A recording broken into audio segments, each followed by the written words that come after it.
আজকে রায়পুর ঢুকে প্রথমে দেখতে পেয়ে গেলাম গোপাল সোনাকে, তারপর দেখলাম কত সুন্দর সুন্দর বাঘ। তো দেখতেই পাচ্ছ কত সুন্দর থিমের বাঘ এখানে নিতে গেছে। হাই গাইস, আমি জীবন, আর আমি গেছিলাম আজকে পূর্ণিমায় জল ঢালতে। আর ভিডিওটা আমি আজকেই পোস্ট করছি, যেহেতু কারণ ভিডিও রিসেন্ট পোস্ট করে তোমার দেখতে পাবে, সেই জন্য আমার শরীরটা খুবই খারাপ এখন, তাও আমি ভিডিও পোস্ট করছি। তো যাই হোক, ওসব কথা সাইডে। আর এখানে দেখি না অনেক ভক্ত এসেছে, আমি আশা করিনি যে এত ভক্ত আসবে। তো যাই হোক, আমার দুখানা বন্ধু এসছে, একটা বন্ধু তো আমার সাথে এসছে, আমরা এসছি টোটাল 15 জন। ওরা এসছে এক জায়গা থেকে আর আমরা 3 জন এক জায়গা থেকে, টোটাল আমরা হয়েছি 15 জন। আর এখানে তো গান গাওয়া শুরুও হয়ে গেছিলো, খুবই সুন্দর লাগছিল, আমি এনজয় করছিল। আমি কেন, সব ভক্তবৃন্দ একসাথে এনজয় করা ছিল আর একসাথে গাওয়া ছিল। তোমরা শুনবে তো শোনো।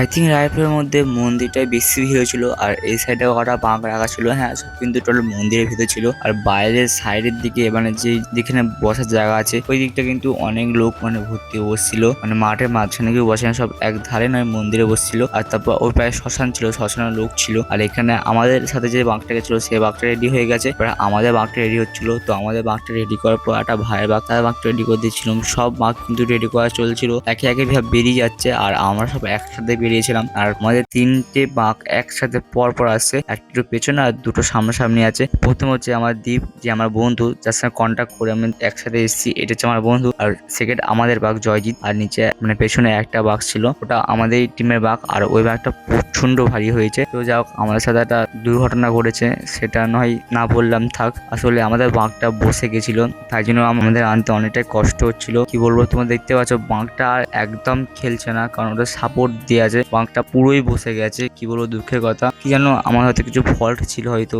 এবারে, ওই জন্য হয়তো এরকম হয়েছে। তো যাই হোক, আর কি কথা বলে লাভ নেই, আমরা একবারও কোথাও বসিনি, শুধু একবার কাঁধটা জ্বালার জন্য বসছিলাম। ওই কাঁধ জ্বালা পরে আমরা বেরিয়ে এসেছি। তারপর বড় কাছে আমরা অনেকক্ষণ আগেই পৌঁছে গেছি। এখানে অনেক ভক্ত এসে দেখে রেস্ট করছে। তারপর জল টল সব কমপ্লিট করে যখন আমরা বাইরে বেরিয়ে যাচ্ছি, তখন তো সকাল হয়ে গেছে, তোমরা বুঝতে পারছো। আর দেখে না কত ভক্তবৃন্দ ঢুকছে পর পর। আমার